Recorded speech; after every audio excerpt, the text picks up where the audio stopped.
वर्ष बर्बाद केलेत, पण मागे हटला नाहीत, घाबरला नाहीत, कारण तुम्ही तुमच्या बापासोबत प्रामाणिक आहेत.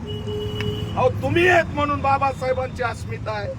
नाही तर झाला होता या देशाचा न्यायाधीश गवई त्या बागेश्वरच्या पाया पडून आला, आपलं कुणी नाही, मुझे पढे लिखे लोगों ने धोखा दिया. जे धोकाच देणार आहेत तुम्ही आहेत म्हणून बाबासाहेब आणि त्यांची अस्मिता जिवंत आहे. तुम्हाला आम्ही एकटं पडू देणार नाही, तुम्हाला आम्ही खचू देणार नाही. जीव गेला तरी चालेल, पण आपल्या अस्मिता आणि अस्तित्व टिकवल्याशिवाय आम्ही शांत बसणार नाही. या कलेक्टर ऑफिस पुढे जिल्हाधिकारी, एसपी, मुख्यमंत्री, एखादी आई बहीण जर उद्या इथं तडफडून मेली ना तर तुम्हाला सुट्टी नाही. महाराष्ट्र या ठिकाणी पेटल्याशिवाय राहणार नाही हा इशारा सुद्धा या माध्यमातून देतोय.